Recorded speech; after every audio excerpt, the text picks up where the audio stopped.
Good morning, good morning, good morning. Great to see all of you. Welcome, welcome, welcome. How's your day going so far? Let me share with you rain and lots of it too. We've had quite a bit of rain the last 12 hours or so. So, yeah, those Alberta wildfires should be coming to a quick and abrupt end, especially around here. There's no smoke in the air, it's just rain. So, folks, it looks like the danger might be coming to an end. And once again, Alberta survived. So, welcome, welcome, welcome. Good morning, everybody. And it looks like our guest just arrived. So, what I'm going to do, if you don't mind, Kevin, I'll let you get yourself ready and I'll take some of these questions in the comments. Because good morning, True North Transparency. You were bright, bright, bright and early. And thank you to whoever the viewer was that provided you with a link to the show. I really appreciate that. We're trying to get the word out. We're trying to let people know what we're all about. If you haven't checked out some previous episodes, we are trying to hold the government accountable. We're trying to run for office. We are trying to bring the news and information and truth forward, the stuff that you don't find everywhere else. So, True North, thank you very much for joining us. And I think you also asked here if I'm a Canadian. Yes. Everything's backwards for me. So, yes, I am Canadian. Born and raised, family came here in 1667, 200 years before Confederation. The first Levine came from Britannia and settled up here as a cobbler in the Quebec City area. And ever since then, we've been whining and complaining about the government, us Levines. So thank you very much for joining us, True North. But yes, very Canadian. Good morning, Clay Bud. I think I missed you yesterday. I didn't have my proper sip. There you are, buddy. Good to see you. Really, really good to see you. And then True North says hello. Prairie's back. Prairie's back. Nice to see you, Prairie. Thank you very much for my sunflower. Good morning. I don't think you were here yesterday, but you can replay the Tom Marazzo interview. It was really good. We got into his history, his family a bit. We got into his military service. We certainly talked about the convoy, his book. What I found very interesting is it wasn't a mudslinging contest. He wasn't there to disparage anybody. He was just there to tell his perspective and be a witness, right? We're all about people being a good witness and collecting information and sharing it. And he was a wonderful witness yesterday. Talk to him after the episode. We're going to certainly connect on a lot more things. It's going to be wonderful to be able to work with Tom. And he's coming to Alberta hopefully this summer. And we might meet up with him. Show him a good time. Show him an Alberta summer. Take him to a rodeo or two. And good morning, Padge. Just saw you run away as I said 1 minute left, 1 minute left. And she ran away. Had I known that, I wouldn't have said a thing. I would have tricked her and kept her here. But Padge might be on Thursday. So Thursday's episode is going to be about the Alberta leadership debate. And hopefully Padge will be on. I've reached out to Andy Lee to see if she'll join us. I've also reached out to Clyde Do Something about maybe doing something. Hey, Clyde. Doing something on the Alberta election night. So maybe we'll cross streams. We'll do the whole Ghostbuster thing. We'll see what happens, and we'll cross streams and cover that election. Okay, it's an important one for us. Oh my, so chatty this morning. Wonderful, wonderful. Oh, good. Prairie's very excited. Thank you. And the rain too is good, Jay. Yep. Yeah, we like it. It's been very, very dry winter, very dry spring. Normally our pond would fill up with some water. It had nothing come in this winter. So yeah, we really needed that rain. And then yeah, welcome True North. Really, really glad to have you here. And Prairie sent it. Oh, look at that. Prairie and True North. Well, thank you, Prairie. You are one of our regulars. You're here all the time. You're here about 99% of the time. We have wonderful conversations with Prairie. Prairie is quite the truth teller and a very good witness. So thank you, Prairie, for passing on that link. Thank you. And then True North is saying, I try and keep my government accountable as well. I'm an auditor. Yes. So you know the channel Audit the Audit. One of my favorite channels. He's a very, very smart guy. He does a lot of law. I'm a paralegal. I am trained in the law. It's very interesting to see the audit side of things because We have zero expectations for people to be perfect, which means we actually have expectations to hold people accountable. So if there's no accountability going on, something's broken because people are not perfect. So yeah, very good. True North transparency. You're an auditor. I think you'll like what you hear on here. We're independent. I'm an candidate running for the purpose of accountability in the next house. So let me know what you think. Maybe we can work together. Cross our streams. Have you on as a guest. But let us know what you think. True North. Morning, Azario. Good morning, buddy. Good morning. How's your weather? Is it a little chilly this morning? How's the garden? Things are looking good. Azario's getting some love from Prairie. And then Clay was here yesterday. Good listen with Tom. Sorry, Clay. The chat for me was I wasn't paying enough attention to it yesterday. I was just intrigued with the conversation, and we had so much to talk about. And really, as you saw, we had to squeeze it all in. So I appreciate if I missed you, apologies, Clay.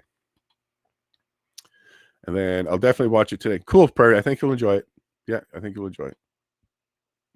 And I was born in Calgary. I love the Stampede. Cool, Alberta. Where are you now, True North? If you're saying you're born in Calgary, did you leave? Was it because of Notley? Tell us why you left Calgary. We may want to know. Good morning, Clay Bear from Prairie. Wow, True North, you're very chatty. I like that. Yes, I know Audit the Audit. I work in Ontario, Toronto area. Cool. Yeah, I did that. I did that for like 20 years, the GTA. I did law and tech, mostly tech. But then I escaped after Doug Ford started to ping my phone with messages about going home and couldn't provide good schooling and a whole bunch of reasons. It got really expensive to be in Ontario. But anyways, yeah, I moved back to the prairies and I found myself in Western Alberta, and we love it. Awesome. I'm glad you're running. Absolutely. That's the way to do it. Like, how do you be anything accountable when you have a party whip? True North. Impossible. Good morning, Ellen. You are a superstar. You had our chat alive yesterday. You had the best questions all day long. So thank you, Ellen, for arriving. I really appreciate it. And that little comment about BJ Dittler, I was trying not to go there because I don't know the whole story. And what I didn't want to do is ruffle even more feathers and inject myself into that conversation. That's where I was coming from. The good news is, of course, BJ, if he's listening, and I know a few people who watch me do know him personally, so he's welcome to come on. He's just not very responsive. So if he wants to come on and share a story, happy to have him. And then Prairie, big love from Azario. It's great. And then more love. Look at you guys. You guys are wonderful. Thank you so much for all being here so early. Was watching Rumble to see if the comments are linked. They are not. So Rumble is one of the platforms, for whatever reason, the studio doesn't interact with the chats on.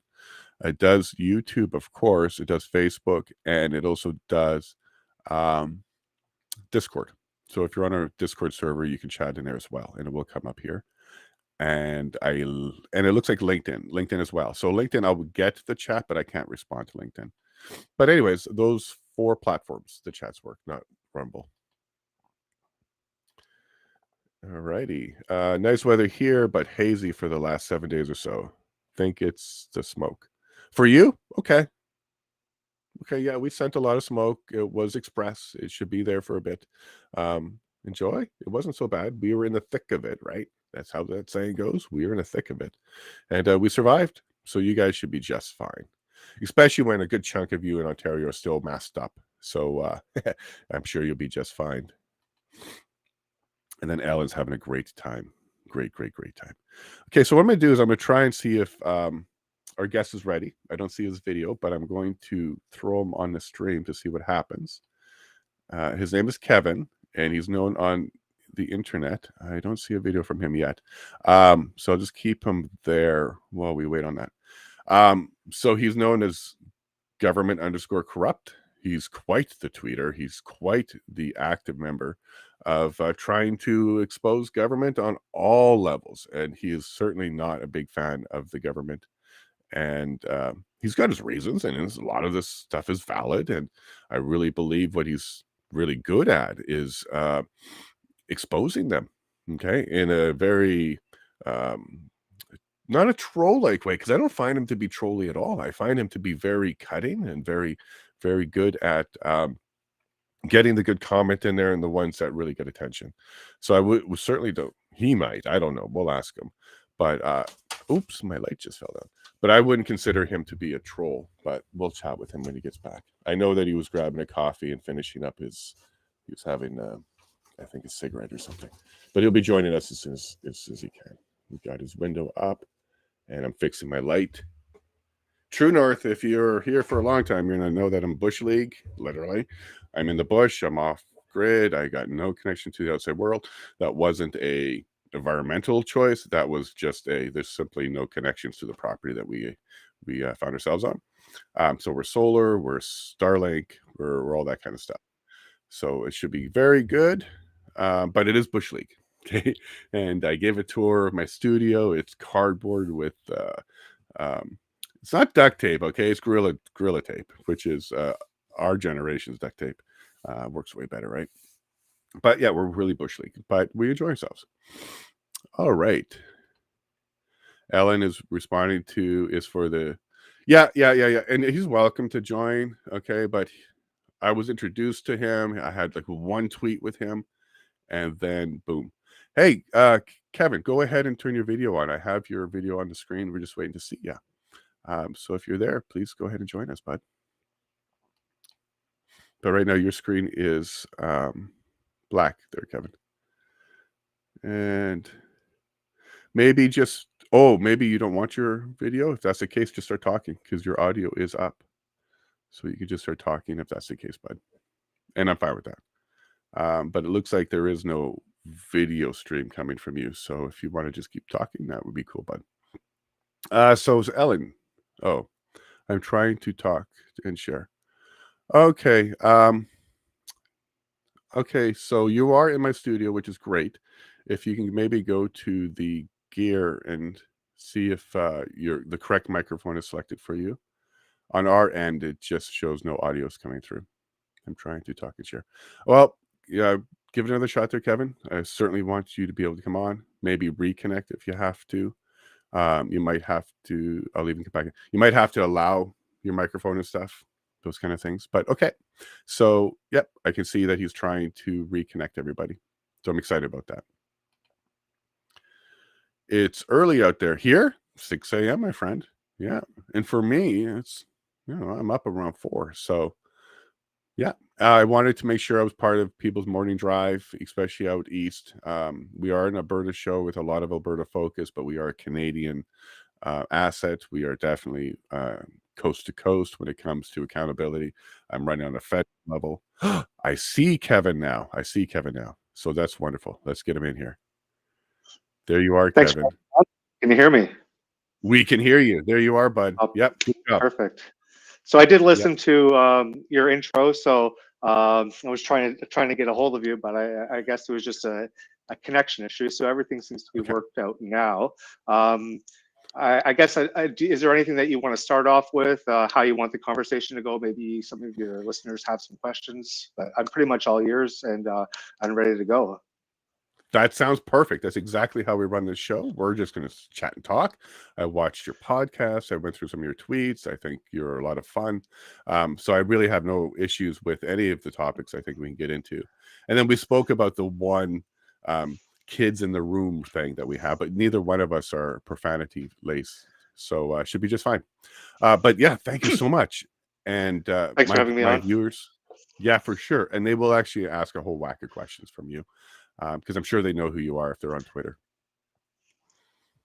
Okay, cool. Yeah, my tag name on Twitter is govt_corrupt, and now people that know me on Twitter, they can put a face to the name. So that's me.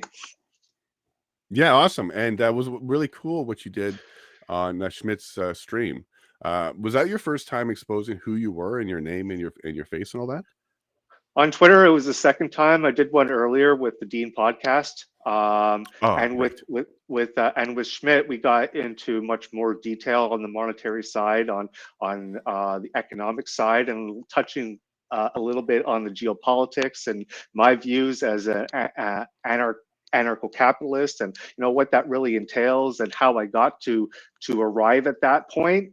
So that's basically, this is kind of my coming out in terms of being on video, because for the longest time, like I was on Facebook before, and like my face was out there, and then because of some of the views that I expressed and some of the people that I specifically target, the politicians, the journalists, and the people that really aren't being held to account, they have a lot of trolls, and they seem to get pretty like violent and negative. So if they know who you are, and they know what you look like, and they know where you work, they'll start targeting you at your job, they'll start targeting your family, and they'll start doxing you. So for the longest time, I took an like an anonymous point of view, to really build up what I had to say without having fear of being attacked at a personal level, because I've had that done, and it's not that fun, because the things that we say, we put a lot out on the line, because we're not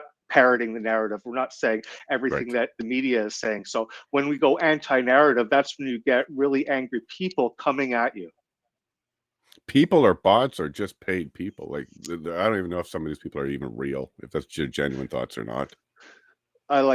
They could be real, they could not be real, they could be paid. But like when I was on Facebook before I moved on to Twitter, every morning I would wake up and read, I call it fan mail, of like really aggressive people sending me, DMs. And so when I started Twitter, that was the first thing I did. You cannot message me, because I don't want to wake up to 100 messages and like right off the bat ruin my day, right? So Yeah, for sure. And you actually have a very important job to do. So keeping your focus, keeping your spirits high is really important, I'm sure. Um, can you let everybody know what got you into starting on Facebook, really exposing the government, what they're doing? And did you end up in Facebook jail at all? And when you went to Twitter, was it a welcoming? Everybody was happy to see you uh, there, and tell us really what the truth was. Well, in terms of like Facebook, I started off, because this was probably in like 2015. So I was like 7 or 8 years younger. And, I started talking on news sites, your global news, your CBC news, your CTV news. And In the um, comment section? in the comment section, when they try to put out the propaganda, I like try to give my point of view from it. And like it would always get a lot of reactions and a lot of likes. But and I did that for like a year or 2 years, and then it got to a point where every time I would make a comment on Facebook, I get a 30-day ban. So there was this one point the last year that I was on Facebook before I decided to leave. I think I was in jail 11 out of the 12 months. So I was like, oh, this is absolutely ridiculous. This program doesn't work. So I decided to go onto Twitter. I started my first profile that got shut down within like a month or so. So I really tried to understand the differences between the two platforms. And then once I got a key of it, once I got to understand how Twitter really worked, and then you had the Freedom Convoy that took place right around the time. And then again, I started giving my perspective, my point of view on that. And then that's how my account kind of, blew up. So you've been around for just over a year on Twitter with this? Yeah, so I opened this account January 10th of last year. Well So done. it hasn't And really have been you that long. Yeah, well, you've done a great job. Have you been Twitter suspended? I have gotten a 12-hour timeout, and it was over a stupid thing. So, and that was over a year ago. So since then, I haven't. I learned how to work around the algorithms, and I learned how to deal with the trolls. To a point where I can get into in a debate on a comment section with somebody with the opposite ideology as me, when things start to get a little bit heated, and you have ad hominem starting to be thrown back and forth. Mhm. How to deal with that the next day? You just go back and you remove your comments, because it takes a couple of days for it to get to for somebody to review it. So if it's deleted in a couple of days, it's no big deal. So those are some of the things that I learned with Twitter, and it seems to be pretty good. And ever since, especially the transition from old Twitter to new Twitter, it has been a little bit easier. I have been able to say a few more things. I have been able to question the narrative a lot more without having to be in fear of, am I going to get deplatformed, am I going to get banned for this comment? So far so good. Everything seems to be working out well, but I still think that there's the things that need to improve. I still think that, our side is still being bogged down by algos. I still think that, one side gets away with a lot more than the other. And so I don't really see a balance act. Will that take time? Will it improve? I hope so. Yeah, I guess we'll see with the Elon and all the adjustments he's making. So Ellen had a wicked question for you. Let me just pull it up here. How did you feel when Jordan Peterson disparaged anonymous accounts? Like he made a Well, comment that if you're going to be anonymous, you're a bit of a wimp or something. Well, I actually went on to, I saw that tweet that he said, and I went on to that comment, and I basically told him what I told you, like, the reason why I'm anonymous is because this and this and this. And in fact, if you look at through the details, like I have put pictures of what I look like on my profile. I have name on my profile, so I'm not really anonymous. Anonymous. I'm just anonymous to the people who are going to try to attack me and expose some information to my Mm-hmm. employer or to my family. So like, there's reason. Then one of the things I said to him is like, if you lock your doors and if you have blinds on, you're a hypocrite, because it's the same type of thing. I'm trying to keep people from coming out of my house, and my house is, this is my account. So I'm locking my account up because I don't want people coming in. And it's the same reason why I lock my doors at night. I put blinds on my curtains because I don't want people, Mm-hmm. peeking through my windows. So Well, I like I think there's try a to put it. No, continue, please. So I try to put it into a perspective to make a connection between your online world and your real life world. And of course, people didn't really grasp the concept, but that's the way I saw it. Well, maybe Jordan wasn't articulate enough, and he didn't make a good enough distinction between privacy and being anonymous. Because it sounds like you're not being anonymous; you're out there. People can't find out who you are, but you're paying attention to your privacy, and you do take your privacy seriously. Because in this day and age, with your ideology, you become a quick target in the real world with some of these people. Have they crossed that line yet? Has anybody sent you a message offline, more direct, more personal than you would expect on Twitter? Not on Twitter, no. But I do know of Okay. people that follow me. I follow them. That they've been doxxed by certain individuals. I'm not going to say names, but certain individuals that were laid off of Global News recently. I think everybody can put two and two together there. 2 and 2 is So 5, right? 2 and 2 equals 5. yeah, yeah, exactly. So I really have to be aware of what's going on around me, because like if it if I let that happen, then like I don't want to be deplatformed, because like I hear a lot of people talk, like come to me in the comments, and they say like they really value what I have to say, and like it's I'm just being me. Like I'm just trying to give people a perspective from the way I see things. Like a lot of people say like, well, how did you arrive to that point of view, or like how did you come to where you are right now? So like a little bit of background about me. I was born in Quebec. Moved to Toronto when I was 12. Um, Lived in Toronto for a few years, and then I moved to the United States. So I lived in Florida, I lived in California, and then right around the COVID time, this like I guess this would be March 2020. I left California and I came back to Quebec, and um, a lot of the things that I've learned along the way, like I was never really indoctrinated by the public education system, so post Good. education system, I never had any of that. I left secondary school, started my own business. So I was working, 70, 80, 85 hours a week, and sometimes making no money. So like I put a lot of effort into my career, into what I was going to do, and just to see government shut it all down in a snap of a finger, and that is what really aggravated me. That they said that they were on the point of trying to save people, or like save this or save that, and we all knew that was nonsense, because the economic implications of what they did ruined far more lives than they saved. So like that is why I became so active in my position, is because what I worked for so hard was basically taken away from me overnight. And are you in Quebec now? I am in Quebec, but I don't speak French, Wow. so Well, yeah, très bien that you're there. So that was my next question. So you're really anti-government, and you don't speak yeah. French, and you're in probably the most socialist province we have, and one of the most discriminatory ones if your language doesn't match. So why did you go into the lion's den like that?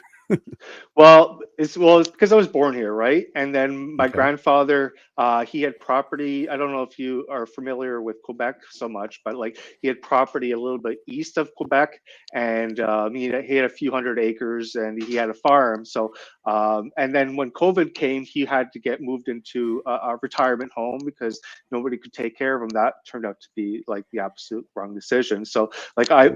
I moved into where he was at. So I'm about an hour east, an hour and a half east of Montreal. I live in the woods. There's a dirt road. Like I have well water. So like I'm kind of Mm. disconnected from society. And so like the only time I need to do French is like, when I go to the grocery store or to the gas station. So that's pretty much it. Other than that, I'm completely disconnected from society, other than, my online presence. And that's kind of the way that I like it, because, when I go out right now and I see the world, and especially being in Quebec, because we had some of the more draconian lockdowns. We had the Right. curfews where you would go out and you would get, ticketed for being out, too late or too early, because COVID is more dangerous at night, I guess.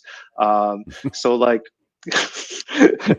so like from being that point of view, when I go out and I look at society around me and I see a group of 10 people and I say, okay, which 3 people of these 10 people would want to load me into a government boxcar if the opportunity arose, and what 6 other people would stand by and do nothing and let that happen. So like that's the way I see it. When I see 10 people, I see like 8 or 9 of them that would be openly targeting me, or allowing it to happen, which is even Right. worse because the enablers are always the worst.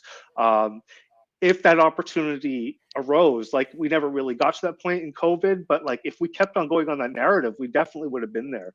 So Oh, for sure. uh, and I think that is the biggest danger in society. It's not the government. Like, the government can only get away with so much. They can only get away with what the people will allow. So the problem was when you have those with honey words but evil minds, when they persuade the mob, that's when you have great woes befall the state, right? So when you Hmm. have this idea that gets fostered and then grows, and then society starts to adopt it, where it becomes a sort of a culture, um, and then you have the enablers that grow that culture. That's when it really gets dangerous. And then if you allow that culture to be passed on to the next generation, that's where it becomes sort of a tradition. So one of the big things that I was concerned about is, like, I touched base with this on Zach's interview, that we have an entire generation of children that have never seen a normal childhood. They think that wearing a mask, or being this obedient person in school, they think that that is normal. They don't know what it's like to go to the park and play basketball, or do what kids do at the park after school, because we shut down the parks, and then we attack that sort of thing. So to them, that is a normal childhood for them, and that is completely Right. not normal for me, or for anybody else that wasn't born into this nonsense. So one of the big things that I'm concerned about is really not allowing their normal to become the normal. Yes, yes. And there's two types of enablers. There's the silent ones, which you're talking about there, where they don't stand up or do anything. But there's also the vocal enablers who will report their neighbor for having one extra person at the Christmas party. So we saw stuff Oh, like that happen in Quebec as well, where neighbors were calling authorities on neighbors for things like one too many guests. Um, so yeah, the enablers come in two different types: the quiet ones who won't help, and then the ones who are pushing the narrative and assisting and enabling the government to bring these kind of things down. When you were there, were you there for that part of COVID where neighbors oh were yeah. reporting neighbors? You couldn't go to the big box stores because you weren't vaxxed or anything like that? No, so basically the Quebec mandates were that any store above like 2 or 3,000 square feet, you weren't allowed access to. So my economic ability at that point in time, because I didn't really believe in faking passport IDs, because I think Yeah, that yeah, was just yeah. another way of enabling the system. So like if I really truly believed what I didn't want to find loopholes around it for my benefit, because that really isn't doing anything, right? Like I wanted to stand my ground and try to maybe go into that store without one and then give my point of view. And I did that a few times, and I had the cops called on me. I had employees surround me, corner me in stores because I didn't put the mask on or didn't show them the ID, and I would refuse to do a fake one. And then and never got to the point where I was arrested, but I was removed from stores, and people did rat me out for not following protocol. And then it really makes me sad that, like, out of society, 80% of the population, they will blindly follow or happily follow or actually lead into this sort of totalitarian or authoritarianism point of view. And that was really the biggest eye opener for me. Like I knew it was bad in Canada, like in the States it was a lot better. Even California was better, and like California is one of the most progressive states in the United States. Mhm. And then it really opened me up to how exactly bad it was when I really saw this madness come to a head. And it's funny when you look at it, when all the countries that had the biggest effect, or like the most draconian effect, or the targeted the individual the most, or were the British colonies, your Australia, your New Zealand, Canada, and your England.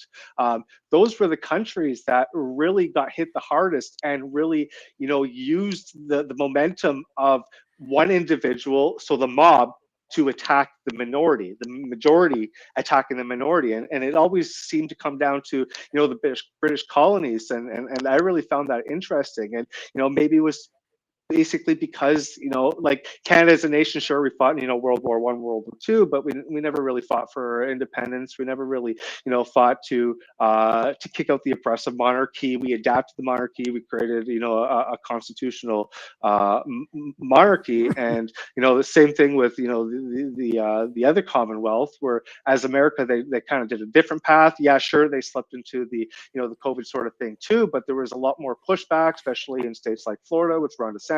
So that was one of the things that I have come to the conclusion of, is that if we really want to, take back what we lost, is we first have to identify the problem. I think the monarchy is one of the problems, but there are a lot more problems to address. Yeah, the more up the chain you go, the bigger the problems we're finding, and a lot more secret or stuff that we didn't know about. So you brought up the Commonwealth, with I think is a very good observation, because it like you said, it seemed like the Commonwealth countries were really proactive in becoming draconian on us, especially with Australia. It really seemed like they were really testing the will of the people there, locking them up in camps, coming out hard on them, beating them. Like we saw lots of videos out of Australia of people without a mask getting beaten. It seemed like it was extra hard there in Australia. Do you think Australia did a good enough job at fighting back? I know they had some protests. I know they pushed back hard. But do you think the people there had the right approach? Well, there's always going to be that small minority that's going to fight back, but I don't think they did enough. And how they could have done things differently, like I don't know. I don't live in Australia. I've never been to Australia. I don't know any Australians. Like all I can see is from what I've seen on the news and what I saw on Twitter. And there was always that small core that were fighting back. But I think the biggest problem, and it's probably the same issue in Canada as well, just not so much, is the ideological subversion that's happened in that country over a span of 4, 5, 6 decades, where their perception of reality has been changed to such an extent that they're no longer able to protect themselves. They're no longer able to protect their family, their country. They've basically been brainwashed by the system, the global system that we're in. And once these people like Yuri Bezmenov, I do talk a lot about Yuri Bezmenov. Once Yuri Bezmenov said that these people, once they've been ideologically subverted, once they've been demoralized, that the process is complete and irreversible. And to remove these people of society. You have, you know, you need another 2, 3, 4 generations before you can move back to a kind of normalcy, you know, an area of independence, an area of freedom, and that's what I was pointing out to before with the school children. Like those, that is the next generation that's gonna lead this fight forward. This fight is not going to end next week, next month, next year, next decade. This fight Hmm. is going to go on for a long time. So we can't allow their normal to become the normal, because the more that they get into this, to the education system, and change their perspective of reality, the harder the fight it is for us. And like, I was born in the late 80s, so you know, like, I'm one of the last generations that are gonna, in 20 or 30 years from now, that are gonna still be able to have that fight. So I really hope that there's a lot of younger generations that me, that were born in the 90s, 2000s, 2010s, that you know, that I'm able to pass the torch off to, just like, you know, the Hmm. older generations pass the torch off to me. Now, your Twitter advocacy or activism, what would you call it? Advocacy or activism? What would you call it? Um, just my perspective. Like, I don't really call it activism or advocacy. It's just I'm a person that wants to give my point of view out, because, like I said, I'm kind of, you know, not really within, you know, a society, in the society, like in Quebec. So I'm kind of isolated on a farm in a rural area. So like, that is my only way of communication, and I think Hmm. it was an effective tool. So it's just a way for me to, and like my family, they're the same thing. They don't want to really hear what I have to say. Yeah. They've been all vaccinated. They were all wearing masks. They were all, I was the one that was not allowed to, you know, to come to, you know, the family dinners, and excluded from, you know, family things. And you know, basically whatever the media was telling them, they were telling me. So like, I really don't have another outlet to really express my opinion, other than an online outlet. And you know, I tried Facebook, that didn't work. And you know, when I went on to Twitter, and then the one thing that, like I said before, that really blew my count was with the Freedom Convoy, and giving my perspective on that. And then I got touched with, you know, like, people that are on our side. Like you mentioned yesterday, you did an interview with Tom. Like Tom and I, like, Tom started following me when he had like 200 or 150 followers. So he was a very small account. I was a very small account. I had less than 1,000. So like those are the names that I got touch base with before, like, we all went through the Freedom Convoy, and we really started to grow in popularity because of what we had to say. Because I think there is a lot of people that are interested in what we have to say, what our point of view is. Like, if you want to know what the mainstream point of view is, just turn on your TV, right? Like, it's going to be the same. If you go into left wing Twitter, it's just going to be the same talking points that you get on the media. And there's a group of people that really want access to a different point of view.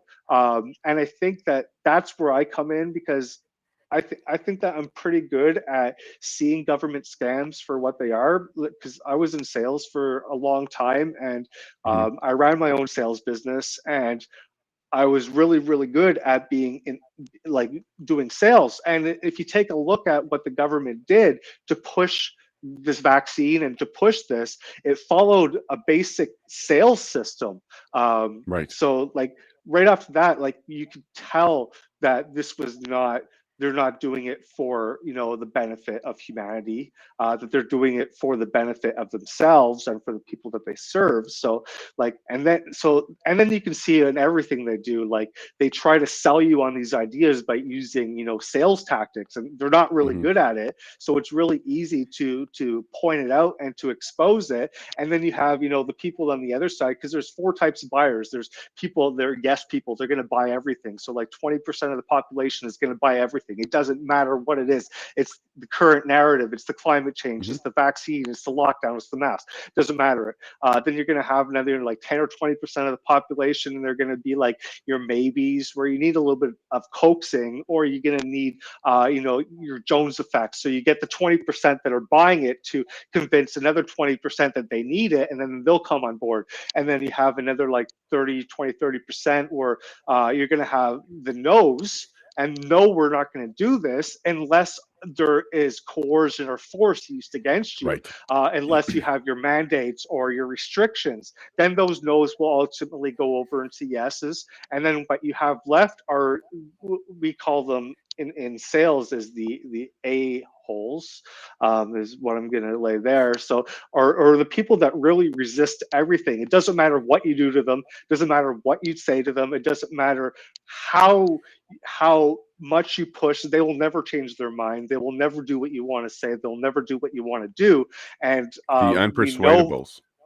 yeah, and we know who they are now. They're the people that didn't get vaccinated. They're the people that didn't wear masks. They're the people that were out there, willing to be exposed, willing to be arrested. Like your Maxime Bernier's, he was arrested in Manitoba. Saskatchewan, Manitoba.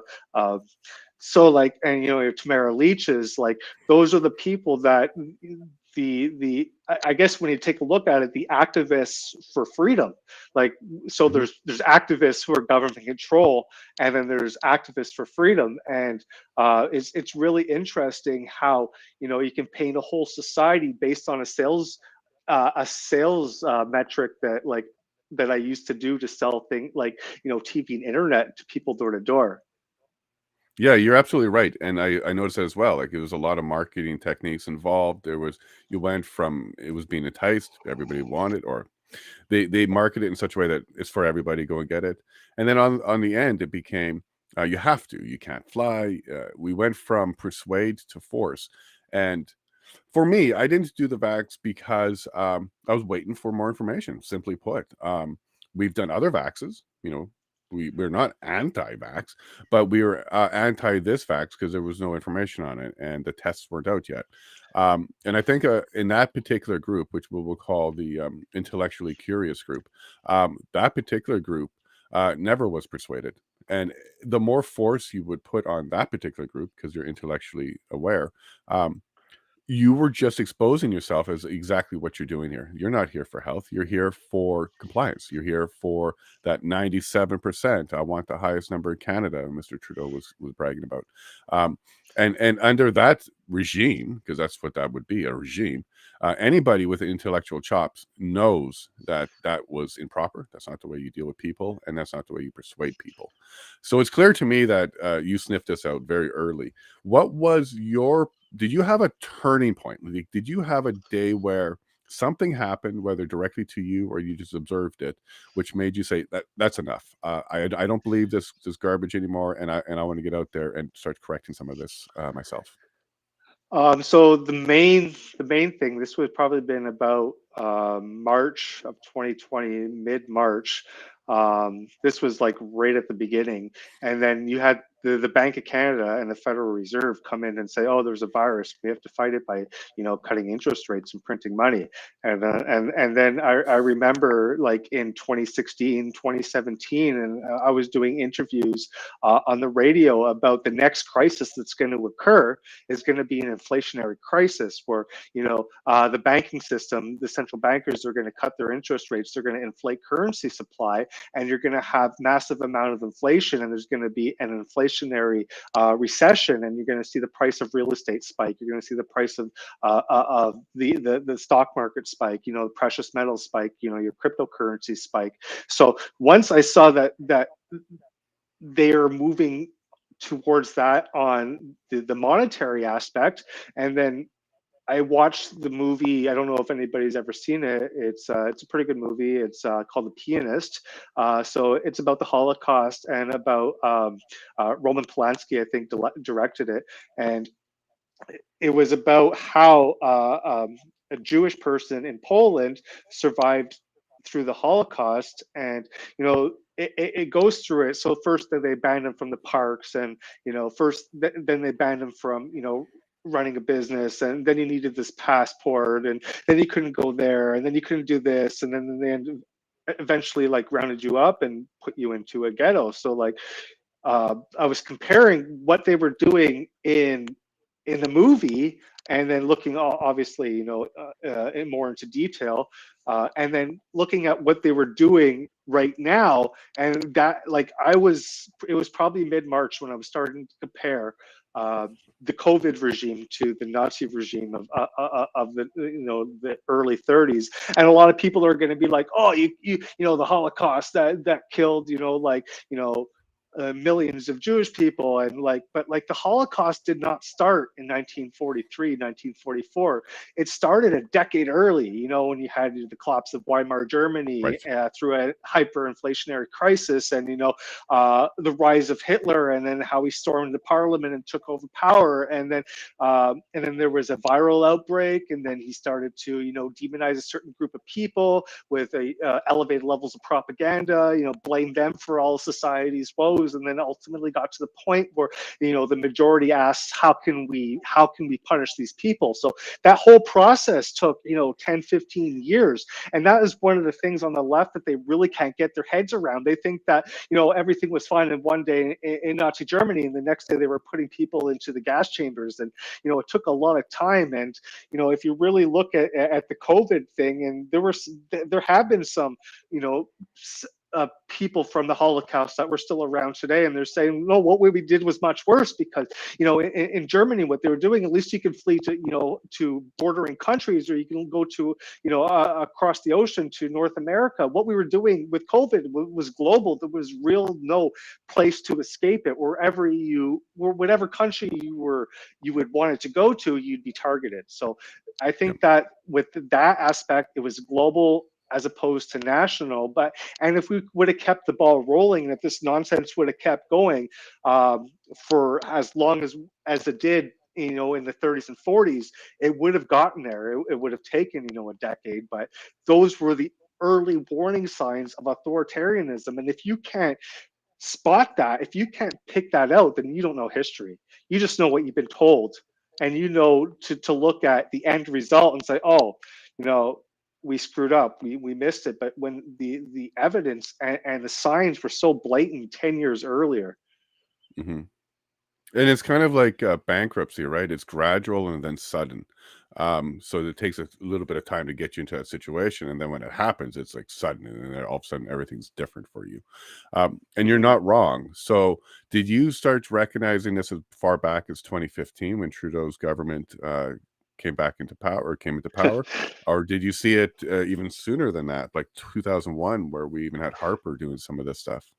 No, I wasn't old enough in 2001. In Okay. 2015, Trudeau platform, he was running on legalizing marijuana, and I said this guy's going to be the greatest disaster in Canadian politics. And I think that right off the bat, his policy about legalizing marijuana, that was this whole strategy, was to try to get a base of voters. And they fell for it. Like, a lot of people said they voted for Trudeau in 2015 because they wanted to legalize marijuana. And I said right off the bat, Mm. like, we do not want legalized marijuana in this country. We do not want to give the government the control over the sale of a product through force, like through the point of taxation, and to try to shut down the black market. We do not want that. Like, I was always a proponent of decriminalization. Okay. I don't think that. I think that we should just, people shouldn't be going to jail for nonviolent crimes like this. So, like, I really wanted to the decriminalization side, and I was supporting Tim Moen. I'm sure you know who Tim Moen is. He was the No, leader of the sorry. libertarian. He's the leader of the Libertarian Party, and Okay. he's out in Alberta. So, like, I Oh, voted for Tim sorry. Moen. Is it Timo? Okay, yeah, yeah, yeah. Go on. Sorry. Yeah, so I voted for Tim Moen in 2015, and that was actually the first time that I voted in any election. So I voted for Tim Moen in 2015, and I saw, like, Trudeau right off the bat, like, he was already spending, he was running high deficits, in 2015, 2016, 2017. And then all of our gold disappeared. Our gold was gradually disappearing, through the Harper years, and the Chrétien years, and the Martin years, and that sort of thing. But uh, like Trudeau Trudeau and his buddy at the Bank of Canada, Mark Carney, got rid of all the gold in like 2016 or something. Okay. So then I said, okay, like we know what's going on here. And me being really understanding of Yuri Bezmenov and ideological subversion and how that works is like, okay, so I know what Trudeau's going to do. I know he's going to try to destabilize the economy. I know he's going to, try to ruin foreign relations, ruin defense, ruin economy, try to grow the government to be a more of an authoritarian state, more of a surveillance state, a more of a nanny state, try to grow the welfare state, try to target the middle class. So like that's when I was doing my interviews in 2016, 2017, 2018, that this is what he's been doing, and this is what the end result is going to be. And then there's usually always going to be a political event that you tie into the economic side that really Hmm. makes the pot boil over, and then you have the powder keg that really it's the match that lights the powder keg. And that was COVID, where you went from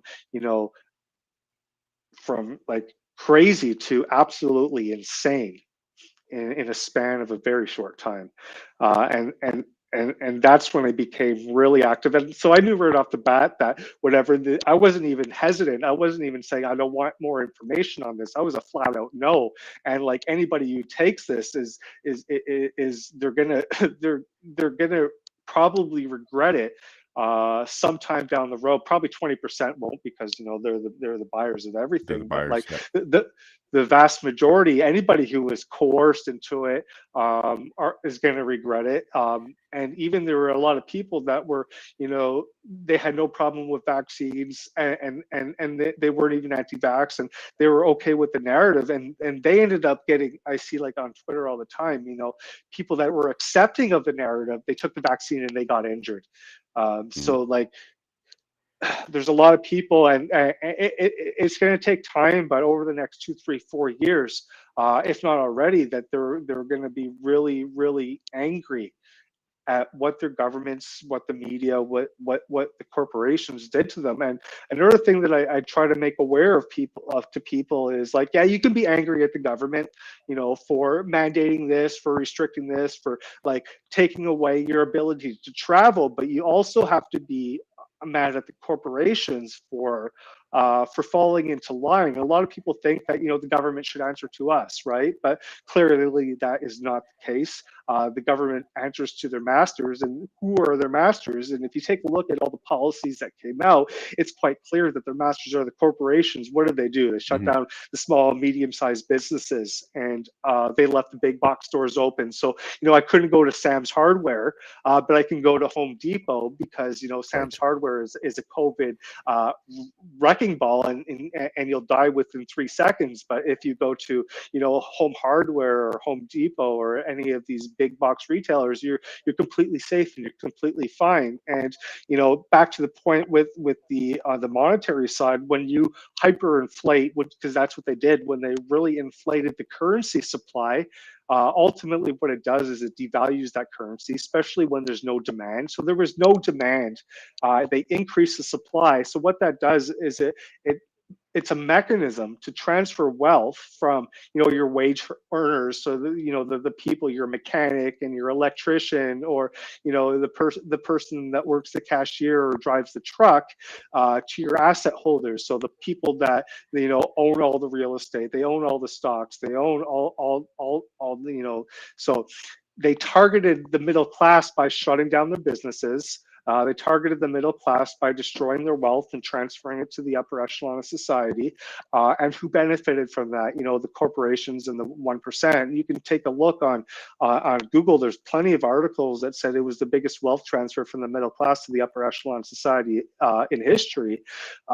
So they clearly benefited from that. And the policies that were put in place, it's my theory that they were written by the corporations, they were given to government, and they were forced through government. So if we're mad at government, we have to equally be mad at the corporations, because Benito Mussolini and Giovanni Gentili, he said that fascism ultimately should be coined corporatism because it is the merger of the state and the corporate entity. So when those two get into bed together, that's when you have a fascist state, and that's really what we're seeing right now. And a lot of people saying, "Oh no, the fascism is on the far left, sorry, on the far right or the extreme right."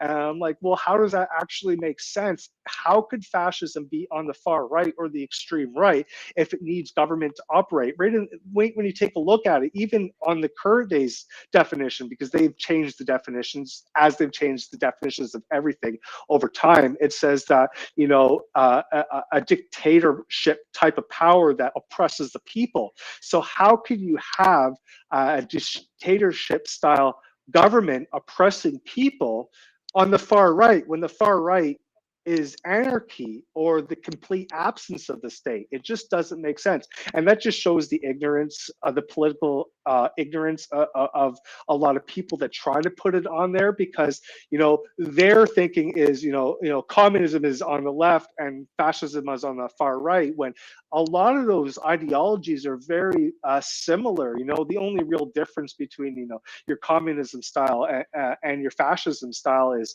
who controls the means of production. So with your fascism style, you have, your corporations that control your means of production, and you have your private labor, and then you have a state that regulates through, taxation and regulations and in your red tape. And then when you have to your communist style system, was where you have the government nationalizes everything, and then, everybody gets the same thing. So the way that they put fascism on the far right doesn't really make sense to me. And once you really think about it, it shouldn't make sense to a lot of people, because the further to the right that you go, and I don't even think that, the political spectrum is linear. It's more of a quadratic. So like, you can have an authoritarian right, you can have an authoritarian left, and then you can have your libertarian right. So, more on my side, my views, where, let people do what they want. People should be able to self-govern. You shouldn't have to use force against people, especially to put forward ideas. So like, once you really take a look at that sort of thing, like, everything that they said, it's just mind-boggling how so many people can't see these basic obvious truths that, like, to me is pretty easy to point out, but like, it's not accepted by the mainstream, because what I'm saying to you right now is going to be labeled as misinformation and disinformation, and I'm going to be a conspiracy theorist. But like, who is saying that? Like, who? It's the people that control the narrative. And, and why are they saying that? Because if they realize that, if the ideas that I have, that you have, that people in this group have, if they're allowed to grow, who's affected the most by it? Them. Right. Their power will be reduced. Their control will be reduced. So that's why they target us so much, is because the more people fight back, the less power and control that they have. Yeah, and you're not wrong. Now, fighting back can come in many different fronts, right? We need as many fronts as we can have. There isn't a single front that's going to fix all of this. We need people that are commentary. We need people that are protesters. We need people that are politicians, even, to get in there and try and make some changes. We have people like True North Transparency, who joined us today. He's an auditor of the authority. So when the police are messing up, it's people like True North who are reviewing the body cams, trying to hold people accountable. Would you find yourself, because you mentioned you weren't an activist or advocate, would you consider yourself more of an auditor of the authority that you see around you? Yeah, like, I want, well, I what I want to do is hold these people accountable, and I want to bring awareness to what's actually going on. And like, I think that there was a lot of people that really need to be held accountable for the crimes against humanity, and of course, some are more guilty than others, and I'm hopefully that they can be held to account. But if you really look at it, if society wants to know who is guilty for the last 3 4 years, all they have to do is look in the mirror, because it's us. Like, like as a collective, we're the ones that allowed this to happen because there wasn't more people on the individual level like you and I that were, and the people in this chat room that were diabolically opposed to it. And reasons for that, you know, there's plenty of reasons, and we can get into that if you want. But it's society in general that allowed this to happen. Yeah, and I'm going to actually highlight something that I haven't shared on this stream yet. So when I was still in Ontario, I was a licensed paralegal. So in Ontario, paralegals are you have to go to school, you have to pass the exam, the bar, all that kind of stuff. One of the only jurisdictions where paralegals are treated like lawyers, right? We have to get a license. In there, we have to do continuous professional development, CPD. Every year, we have to do 12 or 20 hours or something. When COVID just started, like very, very early, there was a new requirement on all legal professionals, paralegals and lawyers, to take a CRT course. So I had to go through a critical race theory questionnaire and course. As a professional legal, that scared me immediately because right away, even the legal side of things are being forced into an ideology. Now, let me take this one more step further. When I was last in Ontario, I was in the Burlington court. Before court started, I'm speaking to the staff in there. There was no doubt that 4 out of the 5 people in there, not including the judge, but 4 of the 5 people in there were visually woke.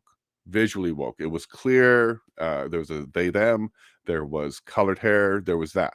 There was also an older lady there who I wasn't sure. Okay, so I'm talking to her before the court is in session, and I said, "Look, I'm here because I'm going to the Public Order Emergency Commission. I'm going to go see Freeland and Trudeau testify.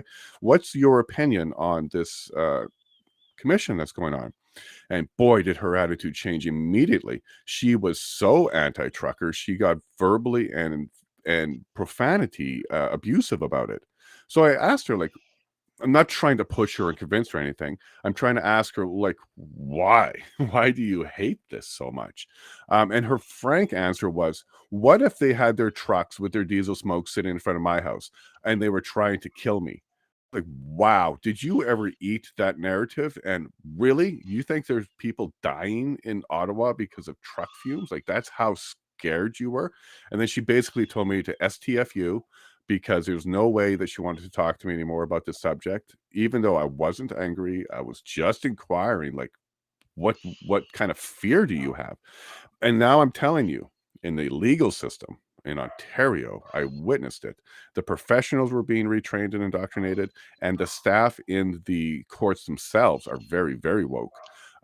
So now, with that all said, how do we really try to move forward on a system where the people who are really pushing this narrative are working very hard at making sure the systems themselves that we turn to, the legal system itself, is indoctrinated? What chance do we have if judges and court staff and even the professional legal minds in there have been threatened, indoctrinated, and at risk of losing licenses if they don't go along with things like CRT? Well, if you take a look at my Twitter page and read my bio, it says the whole system has been compromised. Yeah, that's what I'm getting So at. I don't think there is an easy fix to this. And I think that it's going to start with the education system. So I think that there's a lot of parents right now that took a look at what happened in the public education system over the last few years, and they're seeing not only how the administration acted towards their children, but they're seeing the curriculum that's being pushed through. And I think that a lot of parents, they're really, I don't have any kids, so I'm just speaking from my point of view. I think they're really getting nervous, upset, angry, a combination of all, as to what's being done in the education system, that they're not educating, they're more indoctrinating. And I think there's going to be a big push to pull these children out of the care of the government and move maybe into the private education system, or move into more of a homeschooling.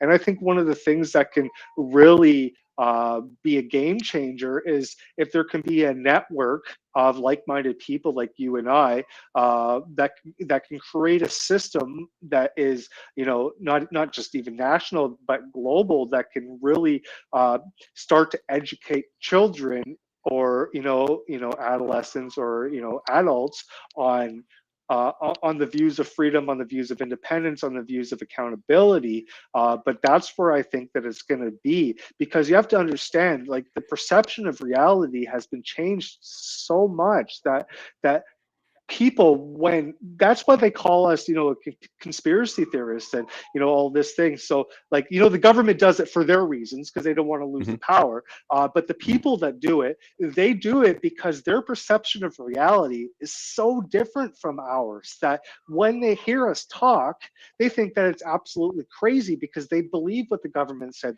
That's their truth, and our Right. truth is completely different. So, people's perception of reality, and then when you say, what is truth? Is truth objective? Well, truth is objective, but how people understand that, or how they look at the truth, that's where it comes into a subjective point of view. So that's where you have different points of reality. So you have their reality, which is more of, an authoritarian point of view, or you have to do this, you have to do that, listen to the government, yada yada yada. And then you have, like, our perspective where reality is, where we don't want that. We want more individualism, we want less collectivism, we want more control over our lives. So I think that is the one thing that we have to do, is we have to change uh, perspective or reality for more people to be more on our side versus their side. And ultimately, their side, we know what their side leads to, what a totalitarian regime leads to.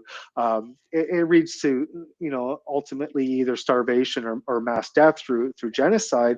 And our side, what it leads to is prosperity, freedom, and, uh, ultimately growing wealth. So I think that what we have to do is we have to uh, grow our perspective of reality to the masses, to change their point of view, or for the newer generation, where they're not trapped into that sort of system. And that's why I think it's going to take 20, 30, or 40 years, because you mentioned the people, that lady that was yelling at you Hmm. about the truckers. Her perception of reality is never going to change. It's done. Yeah. Yeah. No matter what you say, no matter what you do, you can literally take her to the concentration camps, and say, look, this is, and then they'll refuse to believe it, right? Until they're put on a camp, or on a train themselves, and they said, oh, maybe this is the wrong way of doing it, but then it's way too late, right? So I um, even think some of them would accept it even at that point. yeah, you're probably right. You're probably your 20%, which is really, really sad. So Mm. I think it all starts with education, and I think the biggest thing to do is to take the power of education away from the state and restore it to a more local level, a community-based education system. And, like, don't forget, there was education way before there was government. Like, back in in the 17 and 1800s, there were schools. You had your church doing the school, your community center doing the school. And, like, I think that one of the big things that we can do is we can move from less of a national point of view and more to a community point of view. I think that's the biggest power that the individual has, is to connect with people around you and to grow a sense of community of likewise. And that's what we're doing, like, online with this, but, like, in the real world. Your community gardens, your community rec centers, your community school systems, and that's what they don't want. So I think that's what we really should be doing. You're sounding like somebody who understands Section 91, 92 of our charter. It sounds like you understand those, because that's exactly what we wrote. Education was provincial, not federal. Health is provincial, not federal. Property rights are with the people, not the province. So do you think that maybe where we really messed up is where we wrote these two sections, but we didn't follow them? We allowed the federal government to overstep. We allowed the provincial government to overstep. And the people themselves basically just handed all power and didn't do anything about it. Do you think a return to the spirit of 9192 might be something that will help, or do you think we're just way beyond that, that we need something completely different? Well, the way that I see it is like personally, I'm not an advocate of the charter. Uh, I I think it's a really poorly written document, specifically because of Section One. If Section One, it gives Notwithstanding you costs for everybody that's listening. Yeah. yeah, right off the bat, if the government has the ability to declare an emergency to suspend people's rights, then they're going to keep on looking for emergencies, so they have the ability to do that. So I think that Section One is a major problem. I think that having a governor general and having the crown is a major problem. So one thing, and we don't really have what the United States has when they really kicked out the monarchy. And see, a lot of people like I'm going to touch base a little bit on American history in terms of Please do. your your civil revolution or the Revolutionary War. The main reason why the United States went to war with Britain is because Britain banned the colonies from creating their own currency, and then forced the colonies onto the oppressive central bank from King George, and that instantly put the colonies into debt. So that was your catalyst for pushing the Revolutionary War. So it's always been about the bankers. So I think that we have to get the monarchy out of um, our country. I think that we have to get rid of the central bank. I don't think we should be allowing the central bank to be have the power to create currency. I think that power should be left to the people. And I think that we need, like at the end of the day, you're going to have, you write down your constitution and your laws, and there's only a matter of time before that's going to turn into worthlessness, right? So like paper is ultimately paper. And the one big thing that I've noticed between, your British system and your American system is with the British system, it's more of a top down. So it, like I was touching base with, your section one is the government, the way it's kind of suggests is that the government grants the people the right as long as Correct. everything is okay, whereas in the United States with as a republic is the people hold the rights and they transfer a portion of their rights to a governing body to ultimately it's to protect your property rights, it's to protect the Bill of Rights, your 10 amendments, and so the government's job is not to provide education, it's not to provide healthcare, it's not to provide affordable housing, it's not to do any of these things that we've currently allowed the government to do. And if you take a look at it, there's not really much government can do that the people can't do themselves far more efficiently and better. Um, and so I think that that is the biggest problem in Canada is that we really have to shrink the nanny state. We really have to shrink the government. But like, I don't really even see any suggestions or warning signs that this is even going to happen. Like we're getting bigger. Like you have the gun bills that are being passed through Canadian Parliament, and you have your censorship bills that are being passed through. So it's just getting worse, and we're not going Yo, in the right 100%. direction. We're not going in the Yeah, right direction. 100%, and I don't disagree with that. So we have this system in place that's completely broken, and it's got all these problems with it. Um, but what would be a path forward? Do we try to work within the machine and fix it? Do we replace the machine? I hope you're not It going to can't. say reset. It can't be fixed. So let's be honest. It cannot be fixed. Um, and if you like, because I do a lot in terms of economics, so and like economic history, monetary history, and if you take a look at like all great civilizations, they really, there's something called the seven stages of empire, where a nation starts, it's founded on sound money, um, and sound economics and a limited government, and as the government grows, um, political affluence grows, political influence grows, a military is created, and then that military is put to use, and then your expenditures explode, and then you start moving away from sound money, or back then, now Bitcoin and cryptocurrency is new to the space. It's never been before because so they started like the Roman times. They were melting copper into gold coins, debasing, adding base metals into precious metals. That's where you get currency debasement from. So like that's what we've seen here, and it ultimately ends with hyperinflationary expansion of the currency supply, which we're seeing now, a complete loss of confidence in the system, and it leads to a currency collapse. So that's where this is leading. And how do we know that the currency is going to collapse? Because there is not one example in history of a fiat-based currency ever lasting. It always goes to zero. This is not going to be a one-off. This is not going to be, oh, it's going to work this time. It's not. The system is designed to collapse. And I'm not going to say it's going to happen next week, next year, next decade, 2 or 3 decades from now, but it is going to happen.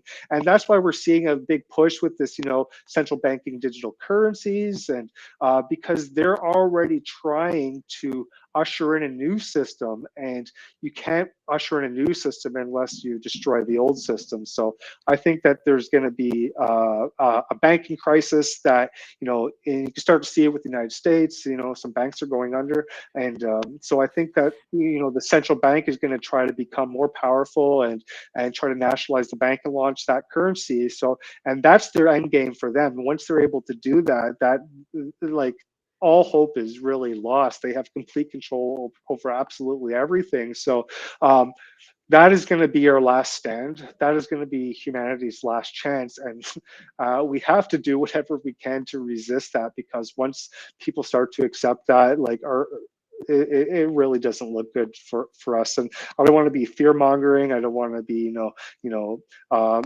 I just want to make it aware of the situation, like how dangerous it is. Like, back in 1913, when the Federal Reserve was founded, you have the founding fathers who tried to get away from an oppressive central banking system. And I believe it was Thomas Jefferson. He said that central banks are more dangerous to our freedom and liberties than standing armies, by giving them the power to control currency supply through inflation and then deflation.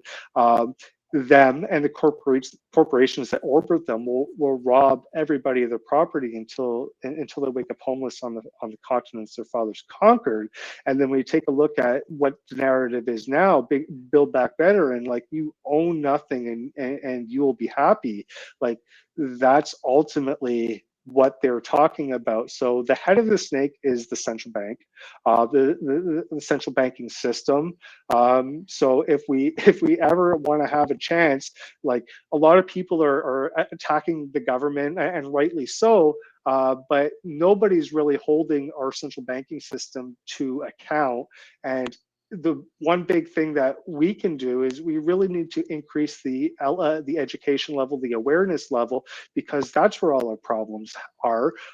If we didn't have a central bank that did what it did, none of this COVID nonsense would have been able to happen, because it was the banks that funded everything. So the biggest thing that we can do is when ultimately we have to move more to a wealth-based currency. And so that's what I see happening. And that's who I see as the number one enemy. And that's who I see as the biggest target and the biggest funder of all of these. So in terms of, fixing the system is inherently flawed. I think that we could have a new system, but I don't think we want them to usher in their system. I think that we have to usher in a system that is more for the people. And is there going to be pain? Yes, like obviously, like the Civil Revolution was one of the most gruesome wars in American history, and like it's really bad. But like Benjamin Franklin said, the tree of liberty must be refreshed from time to time with the blood of patriots and tyrants. So if people really don't want to slip into totalitarianism, if they don't want slip into, a two-tier feudal system where they own everything and they have absolute control over everything. We have to be willing to stand up and fight, and it will get to that point. We're not there yet.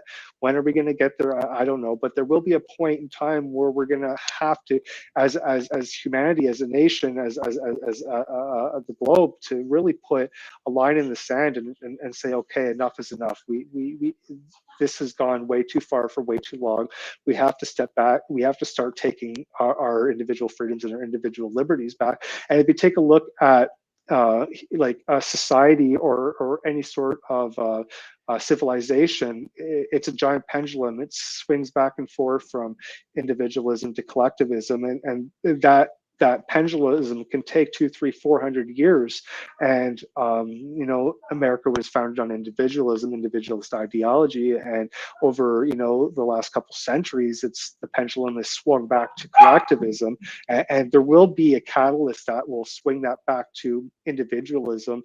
I don't know what it is. I don't know what it's going to look like. I don't know when it's going to happen, but I do know it is going to happen. There's going to be a point where this click will happen for the majority, because right now there's a normalcy bias. So people are they don't think that this can happen because it has never happened. And the people that own our paradigm, they think that they have the ability to control or manage every crisis with the printing press, the military, and the media. But once they lose control of that, and then people start to see and question what they see around them, and they no longer believe the narrative, there's going to be a point in time where these people are going to say, I have been lied to about absolutely everything for my entire life. And this click happened to me like over 10 years ago, and it's taken me like 10 years to really come to understanding and to be okay with it. But there's going to be a lot of people that they're going to be really unhappy. They're going to be really frustrated. They're not going to be able to question what they see. They're not going to be able to react, and they're ultimately going to self-destruct. So I think that there's a lot of trouble on the horizon. I think that this is just the beginning, and I think that this is going to last for a very long time. But I think the best thing that we can do as a society, or from our point of view, is spread the word, spread the education, spread the awareness. And there's going to be a lot of people that you're never going to be able to reach. You're never going to be able to get through to. And the more you try to educate them, the angrier they're going to get, and the more put off they're going to be. And like we really can't waste our time with those types of people, because their views are never going to change. What we really have to do is find, when I was talking about the 4 types of people before, is we have to really find the maybes, because the yeses, they're already done. So we have to really find the maybes and really convince them about what they have to do, and the perspective of reality that will be most benefit of them, and really bring that tide back, because we really need a bigger group that is more aware right now. Like, and we're growing, and like with the Freedom Convoy, you saw a lot of people. It really resonated with the entire country. It resonated with the world, and it started a global movement. So I think that what we're doing is right. I think that if we continue on this momentum, it will bring a change back to more normal views about individualism and freedom. But I still think that there is a lot of work to go, and pointing out the problems, and where we have to focus most on, if I would say, is your central banking, the public education system, the public healthcare system, and academia in itself. So like, one thing that we see is the government really used their institutions and weaponized the power against the people. So I think that that the institutions in Canada were used as a weapon. So that clearly shows that there's a major moral hazard there. So those are the issues that I think that we can address. And like I was touching base on before, starting more of a community mindset. But like, yeah, that's how I see the next, 3, 4, 5, 6 decades playing out. And like I said, it's not going to happen tomorrow. And I don't want to, I just want to make people aware. This is like, could I be completely wrong? Absolutely. Like I can be completely wrong, but that's my point of view, and that's how I see things happening, just from the way I see it. Okay, so you mentioned the 7 steps in the life cycle of great powers or empires. So I pulled it up. So you believe we're strongly and firmly at the beginning or somewhere in the middle of step 7, which is the decline and collapse? Yeah, we're in step 6, step 7 So we're in between the right two, so we're now. making our way to 7. Okay. Yeah. What do you think about parallel economy? So what's kind of happening is there's a separate economy happening. People like me, people like you who are off grid, we can kind of call ourselves modern pioneers because we're kind of still doing the root of the land type of stuff. Is it possible that we're creating a second age at the same time? There's a bunch of us checking out of the first one, which is the current one, and creating a new one, and maybe we're just at stages 1 and 2 of that one. Yeah, like that's a good point that you make, because like people still think that we're in the industrial age, right? Like the industrial age died, in my opinion, it died in 2008. It died with Detroit, and we're now in the age of information, and that's why there's such a big push for censorship and control of information, because if you control the information, you control the age. So I think that there are people that are still stuck in the old age, the age of the industrial age. And I think that the parallel economy that you talk about, the information age, is that the people that have awakened to this idea, whether they know what it was called or not, but just like being aware of what's happening, being aware of what's going on around them, have moved into more of the information age, and they are creating that parallel economy. So yeah, I think that that move is happening, and that's the move we really have to focus on. That we really have to bring to a head, and really let that percolate, because the more people that are on our side, like we have the numbers. There's a very small Mhm. group of people that your government, your political, your business elite, and then you have the majority in the middle class. And if we can bring our side to more of the beginning stages of the new system, I think that that is what they're fearful about. That's why they're moving to so much control, because they don't want that to happen, because if that happens, their way of life is over. 100%, and that's one thing that some people kind of always overlooks as well. I believe in the globalists. I believe they have an agenda. I believe this goes back way back, 13 families, yada yada. And I believe that people don't realize that they can't have a destroyed world. They're still going to need their serfs and servants. So they're trying to construct, in my opinion, a way to keep a good chunk of us around, but only the compliant ones, the ones that absolutely will just go along with whatever they want. And we saw this happen. We got testimony during the POEC about the Ottawa Police Services. At one point early during the convoy, they implemented the vax requirement on the police officers. And what we saw was about 20% of the police force not welcomed anymore because they wouldn't vax. So right at the moment where you need, at least this is what they're claiming during the POEC, that they needed bodies and they needed people to help.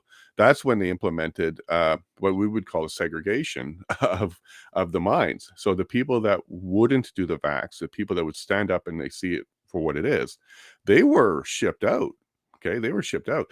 And then there was also a chunk of police officers who didn't like what was going on, didn't agree with what was going on, and if they spoke up, they're out as well.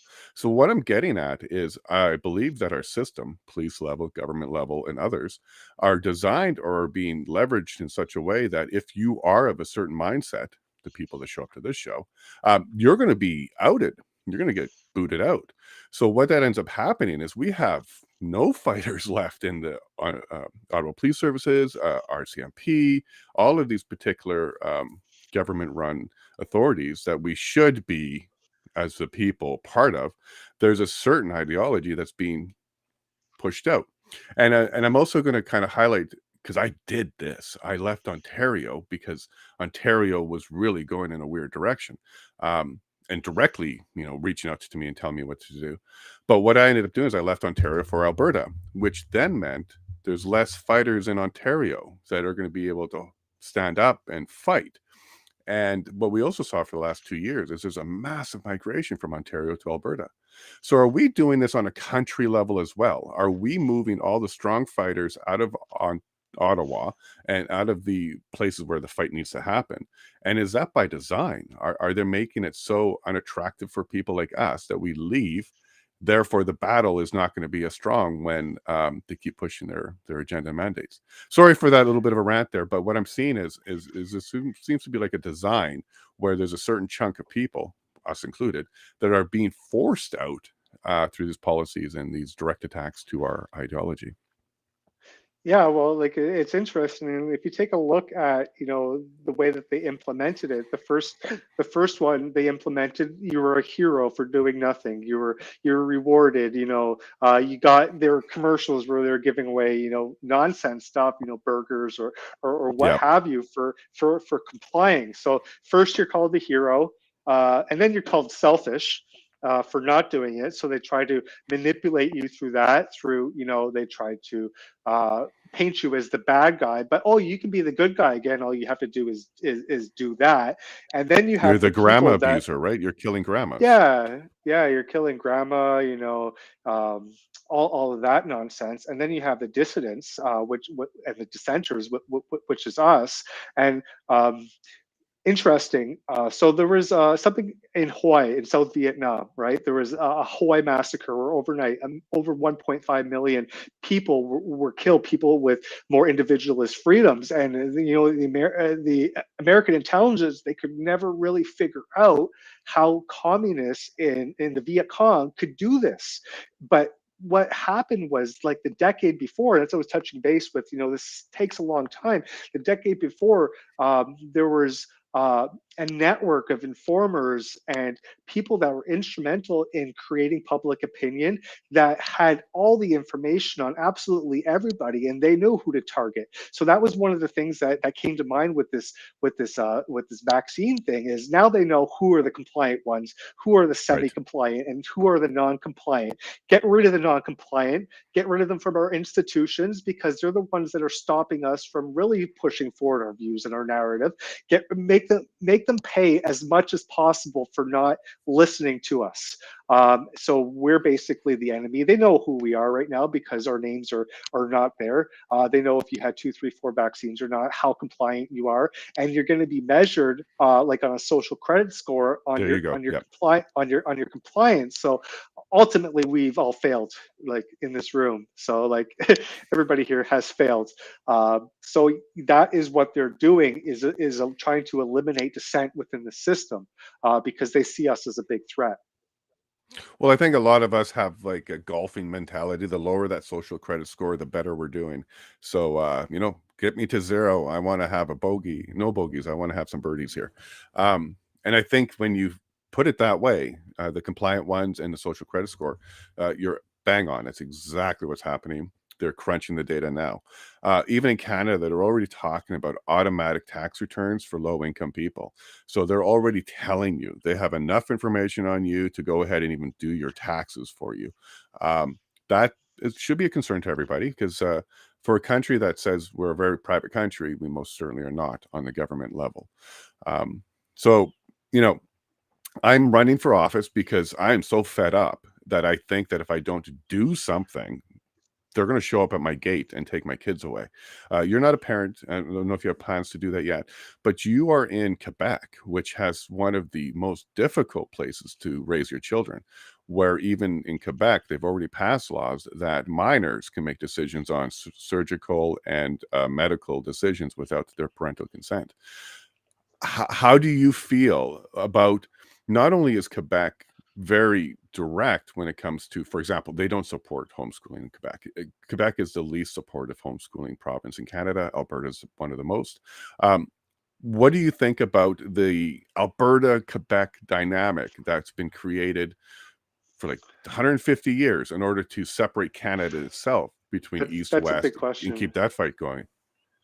That's a big question. And like, I'm going to give it. So, first of all, I'm going to say right now, right off the bat, I don't support any political party. I have not voted in the last couple of elections. So, all I'm doing is giving my perspective and my views based on the political landscape. So, I'm not supporting any politician. I'm not supporting any Mhm. party.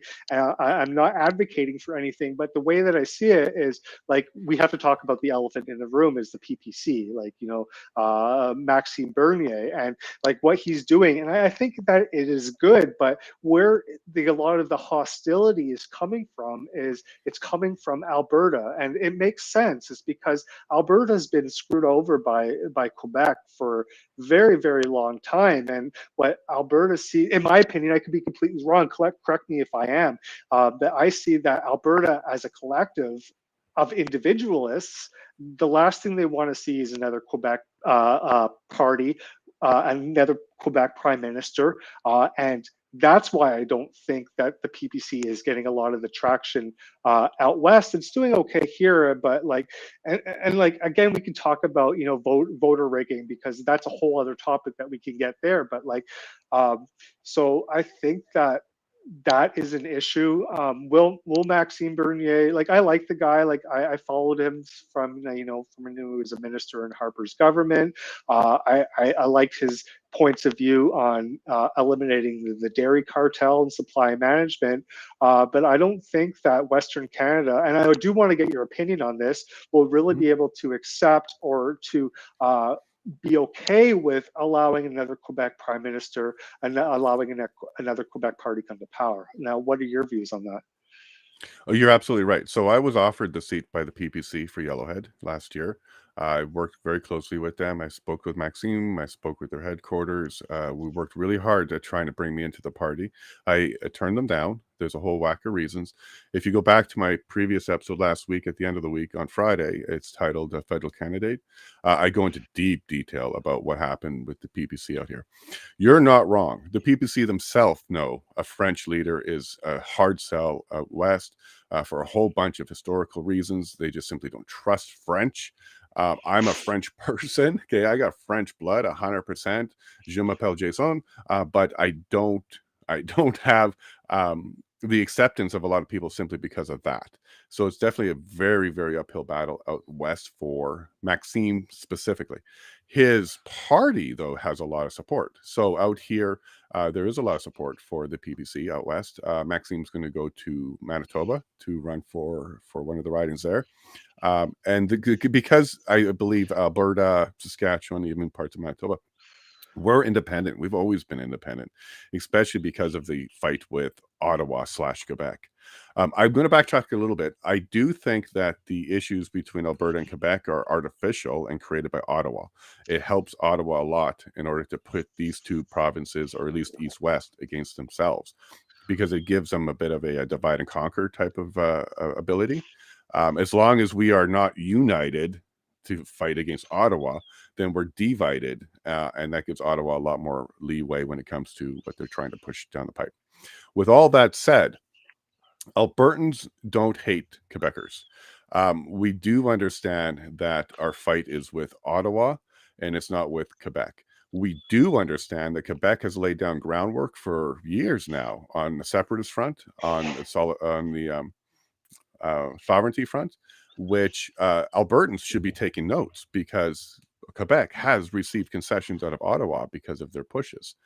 What I would like to see is Alberta to learn from Quebec when it came to the sovereignty and separatist push, and take the torch and take it a couple more steps further, and really, really bring forward that push for sovereignty in Alberta. This is going to come all back down to our election, which is coming up on Monday. Uh, Danielle Smith versus Rachel Notley. One, Danielle, UCP. I know you're not a party guy, but UPC is at least pushing for sovereignty. I believe if Notley gets in, not only will Alberta just go crazy about that, I believe the separatist movement would reignite a lot. You can already hear them talking about getting back into the swing of things, but if Notley wins, that's absolutely going to happen. My question to you is, if Alberta puts in Notley and Albertans start pushing for separatism. What would your take be on that? Would you support Alberta in that movement, or would you try and push for a united Canada with Alberta in it? Well, like for the longest time, like I've seen Canada as too big, way spread out, with views of people across the nation are completely different. Like the mindset of, I've lived out west, I've lived in the east, and I've lived in Toronto, I've lived in Montreal, I lived in New Brunswick, and I've been in Alberta. Uh, and people's mindset, the way people think are completely different. So like I wouldn't have an issue with Canada breaking apart. Like I know that that sounds bad for a lot of people who haven't heard that before, but like I think that, like, if you take again, I'm going to point to the United States on how that was really formed, is 50 individual countries under one nation. So they're Mhm. all individually operated. So why can't we as a country have, 10 provinces, 2 or 3 territories, wherever they want to go, as a province, as an individual's nation, and take away the power from the feds and give it to more of a local jurisdiction, or your provincial jurisdiction? Because honestly, like if I think that Rachel Notley wins, like I'm blocked from commenting on Twitter on Rachel Notley. So like I'm sure a lot of people in this room are. She seems to be a blockaholic. Uh, I think that within Alberta itself, and I could be wrong, I'm just giving my views on it, there will Mhm. be a mass divide. So like when I was in Alberta, in Edmonton, you can really see the NDP uh, boil there. So like I think that there'll be a divide within Alberta itself, where you have your city cores like Edmonton move into this more of this NDP, and then you have the outlying rural areas that will want to move into more of getting back and your freedom fighting point of view. So I think that you will really see that divide happen at an exponential rate if Rachel Notley wins. I don't know where the polls are. I don't know when. I don't even know when the election is. But Monday, I. Oh, okay. the And 29th. Yep. what are the points? What are the polls saying? Well, the polls are BS, but the polls are saying Notley's catching up and maybe surpassing, which means there should be a big gap between the two, because that would be a lie.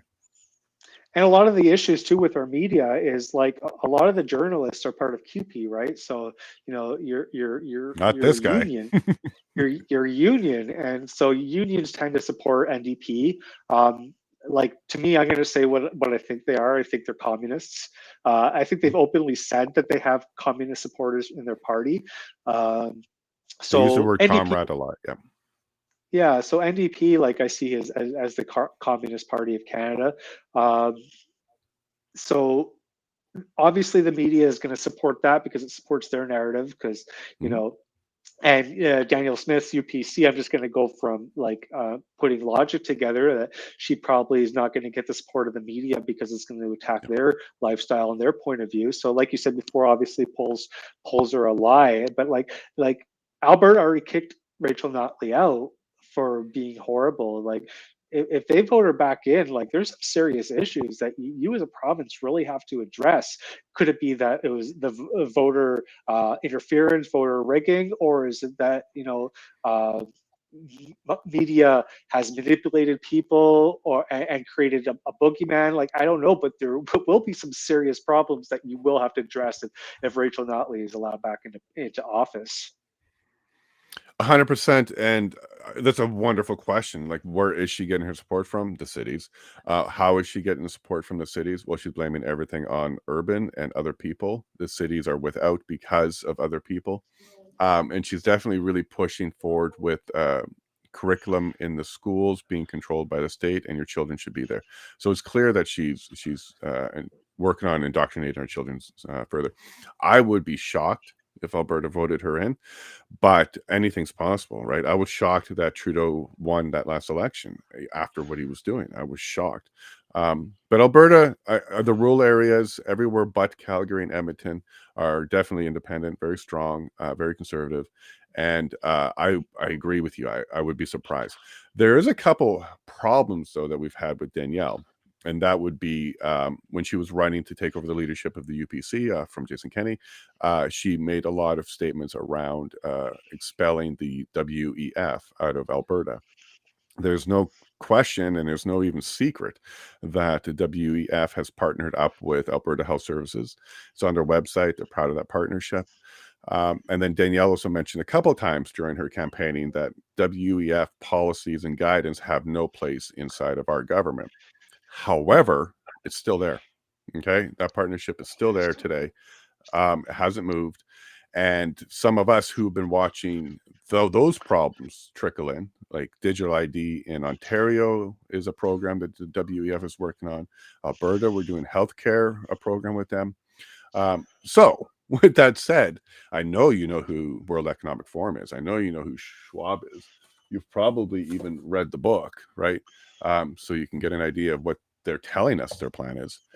What's your take on that? What's your take on the influence outside of Canada on people like our leaders, Jugmeet, Justin, Christia, all active card-carrying members of the WEF? What's your take on that higher top-down approach that's being pushed down onto states, even the United States, from a globalist mandate and agenda? So a lot of people talk about the World Economic Forum and Schwab, but the way that I see it is like any company, you have your customer service department, and then Mhm. in the backspace you have your warehouse, or you have where all the actual work is going on. So I think that the WEF is just customer service for a larger entity. Okay, So they're the ones that are like putting their faces out there, and that's why everybody knows who they are, but they don't know who it is in the background. And I believe the background is the BIS, so it's the Bank of International Settlements, so it's the central bank of central banks. So in Canada you have the Bank of Canada, the United States Federal Reserve. In England you have the Bank of England. Then you have your International Monetary Fund, and in your World Health Organization, and your United Nations, and on top of that, you have your Bank of International Settlements, and that's who Canada really answers to. And it's really funny, and one of the reasons that Alberta really hates, Quebec politicians is in 1974 with Pierre Elliott Trudeau. He basically took the mandate away from the Bank of Canada for what it was, because before the 70s, before the Trudeau era, we had very little debt. Basically non-existent, and then it skyrocketed upwards afterwards. So he took the mandate from the Bank of Canada, and it has been changed to more. Now it's kind of a shell organization for the Bank of International Settlements. So right. again, it all comes back down to the central banking system. So the WEF, yes, it is a major problem, but who funds it all? It's the central banking cartel. And are we going to get rid of it? In our system, we can. It's going to take a lot of time, but this tumor and this cancer has been allowed to grow and fester for decades unchecked. So when we do remove it, there's going to be a lot of pain. Well, yeah, that's kind of why I brought that up, because in 2001, the Global Fund, which is a WEF branch, if you look at that one, the executive director of the Global Fund is a fellow at the WEF, kind of like Christia, where she's got two roles. She's the Minister of Finance for Canada, but she's also the Director of Finance or whatever for WEF. The Global Fund shares the executive director with members of their board as well. That is something that since 2001, Canada has contributed to. So under Harper, and every single prime minister since then has also contributed to the Global Fund. And the Global Fund today, if you go and look at them, are actually open about their research about COVID, the vaccine, and how this experiment is going exactly how they planned. And the experiment was compliance, whether or not people would comply. So right out there, here's where Canada But that's and also a all these other conspiracy countries, theory, right? So even though it's which is out there, it's also being labeled a conspiracy theory. sure, And but that's the they actually funniest. list. That's Yeah, and yeah. that's the fun. If you can actually give people objective information, factual information, and they'll still discredit it. So yeah, sorry, I wanted to Yeah, jump in for there. sure. And why they hate this one is because conservatives and liberals contributed to these funds the entire time. Not a single one of them campaigned on removing that, and every single country is really involved in it, right down to the point where they rank the donor countries by number so they can shame the countries into making sure that they continue to donate. And the UK was one of the ones recently in the last round that didn't do it fast enough. So the press against the UK was, you don't care about people, you don't care about mothers and children, everybody's going to be dying because the UK didn't contribute again to this global fund. So that program, which all countries contribute to under the guise of helping world health, I guess, how is it that we can, right there, it says right there, here's how much money we put in, they're doing this for COVID experimentation, and nobody even cares. My tweets for that get nothing, but my tweets about Meghan Markle being a goof get a lot more. So why is it that our society is so unwilling to see the real truth sitting right in front of them? Sorry for that loaded question here at the end, but I agree with you that it's education, and I also agree with you that we need to continue to educate. So how do we do that, especially when 20% will just reject everything we try and do anyways? How do we go about educating? Is it shows like this, or is it an actual program we put together? Like, what do you have in your mind that might actually help the rest of your community? So, like one thing that I've been thinking about for a long time, I did briefly mention on it, is to create a platform, kind of like a homeschooling sort of platform online, where you can Hmm. connect millions of people, and and you have this sort of views of individualism and freedom and that sort of thing, because it's gonna right now the problem is the demoralization aspect, right? And like, I'm not sure if are you familiar with Yuri Bezmenov? Just briefly through some of the stuff you've been talking about and some of the other commentating I've watched. Not personally, I haven't gone into it personally. So I really recommend that people listen to it, and I can send a link to you, and you can post it. Really Okay. listen to what he had to say, because he slayed it all out in the '80s, and he was so he what he Oh, was this is the guy that said it's going to take 40 years to indoctrinate. He gave out the entire yes. plan, and yeah, I've seen that video. Thank you. Yeah, so like that, and that is what we're seeing. And he said, who is the enemy? It's not this, this system and this whole conspiracy, but the enemy is allowing one generation to transfer their perception of reality onto a next, and you let the Right. people demoralize itself.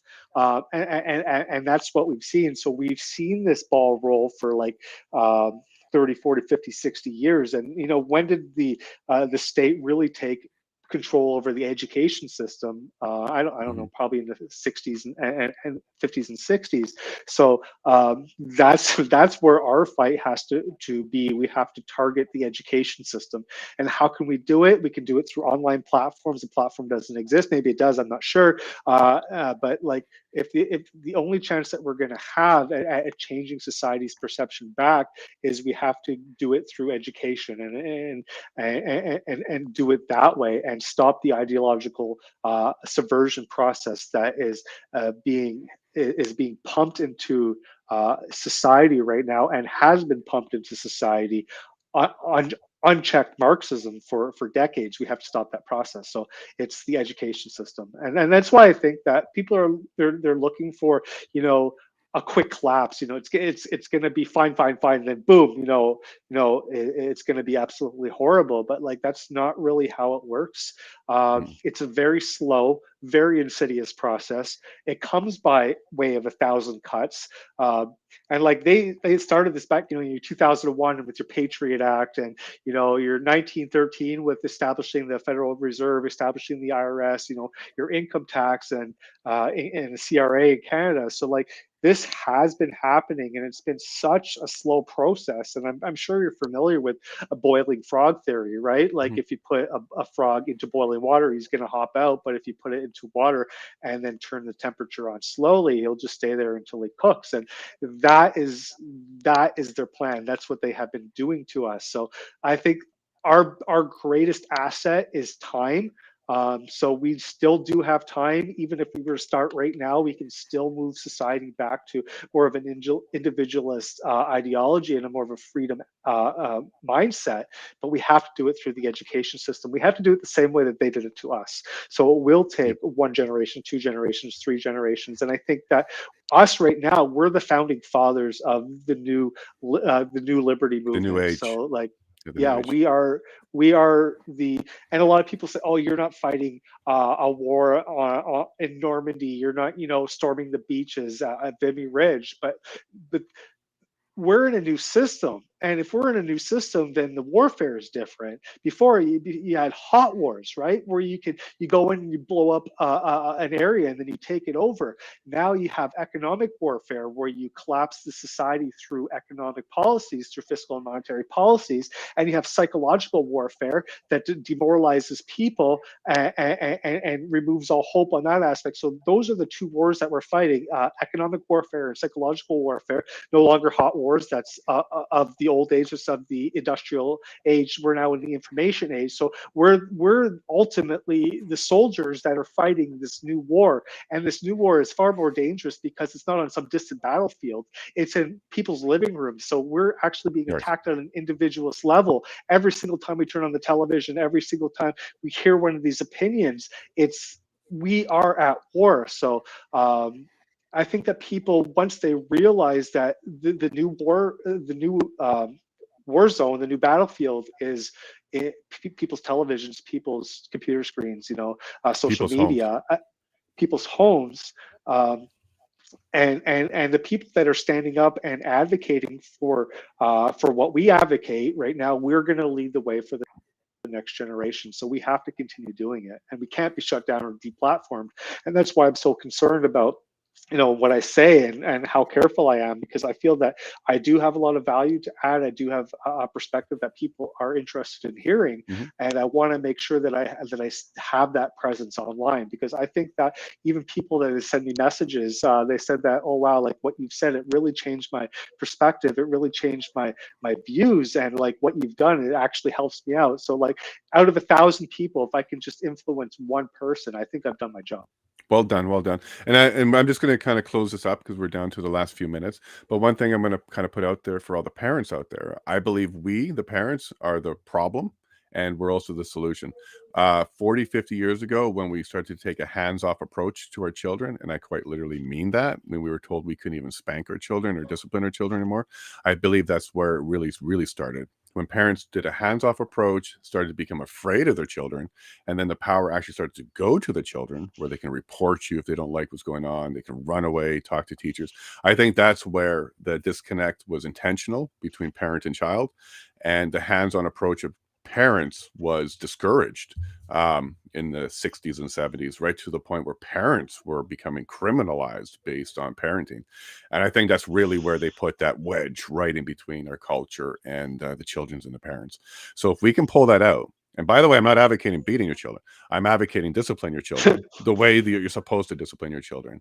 If we can do that for another generation or two, we may have a chance. What do you think about that there? And you know, I want to say it's funny too, because even in a way of disciplining children from the old age to the new age is a lot different. You don't need to, because my sister, she has some kids, right? Like, and they need to be disciplined from time to time. And the way that they respond, they don't respond to the yelling and the shouting. What they respond to is disconnecting their Wi-Fi, Right. shutting off their access to the internet. So like, that's how I discipline them, is when they don't listen or when they don't, like I live in the country, right? So they can't go out and play hockey or something. There's no one to play with. Hmm.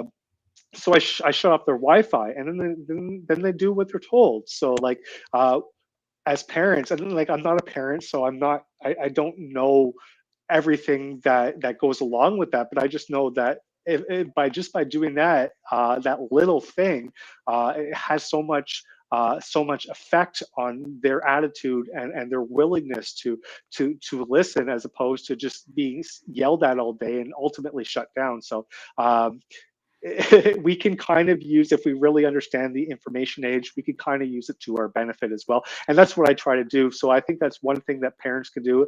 Like I said, I don't have any kids, so like obviously, like my opinion isn't really worth much in this subject. I can just say what I've seen from my point of view. That's yeah, and we have room for many more of these episodes. So Kevin, thank you so much for joining me today. We had no problem filling the 2 hours. You're very versed in what's going on. You're definitely paying attention. Nothing's getting past you. You're one of the better goalies out there because you got some keen eyes on what's coming and what we should be expecting, and then also how we could respond to it. And I love it. Thank you very much for spending this time with me, Kevin. Thanks for having me on. Yeah. So everybody, look, I wasn't so chatty today with the chat.